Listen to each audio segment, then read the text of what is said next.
नमस्कार बच्चों। तो पार्ट वन में मतलब वात्सल्य के पद में मैंने सूरदास के पद का जो वात्सल्य का पद है उसमें मैंने आपको उनके बचपन के बारे में मैंने पढ़ाया था। जो वात्सल्य जहाँ पे वे बचपन में वे क्या करते थे, किस प्रकार मतलब भैया उन्हें चिढ़ाते थे और किस प्रकार वे माखन चोरी करते थे।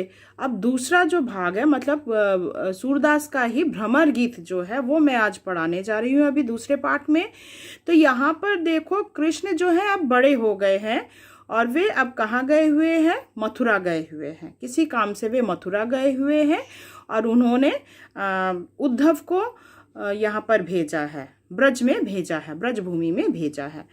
तो वहाँ जब उद्धव आते हैं तो वे निराकार परब्रह्म की उपासना करने की बात वे कहते हैं, पर गोपियाँ जो है वे अपनी असमर्थता को प्रकट करते हैं कि हम निराकार परब्रह्म की उपासना नहीं कर सकते क्योंकि हमारा मन जो है यहाँ नहीं है। हमारा मन कृष्ण जो है रथ पर चढ़ाकर कहाँ लेकर गए हैं, अपने संग मथुरा लेकर चले गए हैं। आप क्या करें, वे उद्धव से कहते हैं आप हमारा मन वापस कर दीजिए तो हम क्या करेंगे, आपकी जो ये है उनकी हम उपासना करेंगे। मतलब निराकार परब्रह्म जो है उनकी हम उपासना करेंगे। तो यहाँ पे भ्रमर गीत जो है उसका पहला पाठ हम पढ़ाने जा रहे। देखो, ऊधो मन नहीं हाथ हमारे, रथ चढ़ाई हरि संग लाए, संग गए ले मथुरा जब ही सिधारे, ना तरु कहा जोग हम छोड़ी, अति रुचि कह तुम ले आए, हम तो झखथी श्याम की करनी, मन ले जोग पठाए, अज हो मन अपनो हम पावे, तुम ते होई तो होई, सूर सपथ हमें कोटि तिहारी, कहे करेंगी सोई। तो यहाँ पर गोपियाँ जो है क्या कहती हैं, ये देखो भ्रमर गीत जो है ना ये सूरसागर से रचित है, ठीक है। तो ये सूरसागर से उद्धृत है और यहाँ पे इसके रचयिता कौन है, महाकवि सूरदास जी हैं। तो गोपियाँ जो हैं वे निराकार की आराधना के प्रति अपनी असमर्थता प्रकट करते हुए उद्धव से कहते हैं कि ऊधो मन नहीं हाथ हमारे, हे उद्धव हमारा मन जो है हमारे वश में नहीं है, रथ चढ़ाई कर हरि संग गए हैं। मतलब हमारा जो मन है वह रथ पर चढ़कर क्या है, कृष्ण के साथ कहाँ चले गए हैं, मथुरा चले गए हैं। तो हमारा मन जो कृष्ण जब से मथुरा गए हैं, ब्रज को छोड़ के, ब्रज भूमि को छोड़कर मथुरा गए हैं, तब से हमारा मन भी किसी काम में नहीं लगता। हमारा मन भी कहाँ चला गया है, उनके साथ चला गया। हमारा मन यहाँ नहीं बस रहा है। ना तरु कहाँ जोग हम छोड़ी, अति रुचि कै तुम ले आए, हम तो झखथी श्याम की करनी, मन ले जोग पठाए। तो क्या है, यहाँ पर वे खुद तो चले गए हैं और क्या है, आपको यहाँ भेज दिए हैं। मतलब उद्धव यहाँ पर किस लिए आए हैं, परब्रह्म की उपासना करने के लिए गोपियों को क्या करते हैं, अपना सुझाव देते हैं। पर गोपियाँ कहती है कि हमारा मन यहाँ नहीं है, हम तो सिर्फ कृष्ण के पुजारी हैं और वे हमारा मन लेकर चले गए हैं। यदि आप कृष्ण को हमारे यहाँ भेज दें, लौटा दें तो हम इसके बारे में सोचेंगे। अजहू मन अपने हम पावे, तुम है तो होई होई, सूर सपथ हम कोटि तिहारे, कहीं करे ही सोई। तो इसके बाद गोपियाँ क्या कहती हैं कि हम लोग क्या है, यदि आप हमारा मन वापस कर देते हैं, उन लोग सौगंध खाते हैं, हम करोड़ों सौगंध खाकर कहते हैं कि यदि आप हमारा मन वापस कर दें तो हम निराकार परब्रह्म की जरूर उपासना करेंगे। पर उसके पहले क्या है, आपको क्या है, कृष्ण को हमारे पास वापस भेजना है।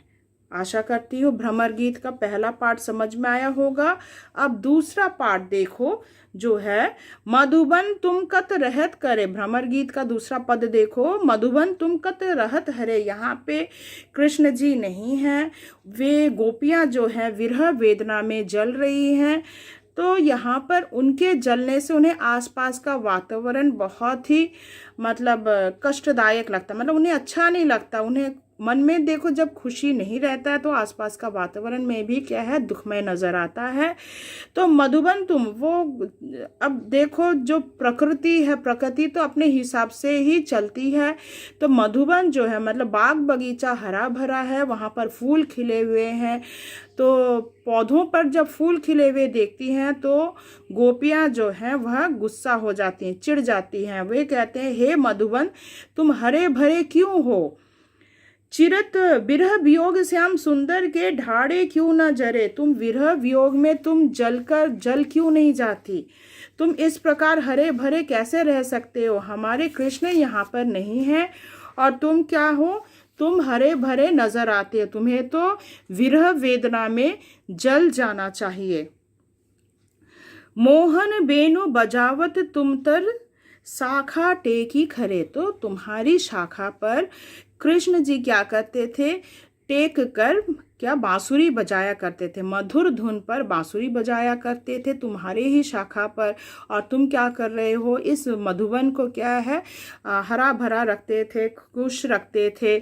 मोही थावर अरु जड़ जंगम मुनि जग ध्यान धरे, यहाँ तक जो ऋषि मुनि लोग थे वे भी क्या है, कृष्ण की बांसुरी को सुनकर, बांसुरी के धुन को सुनकर वे भी मुग्ध हो जाया करते थे।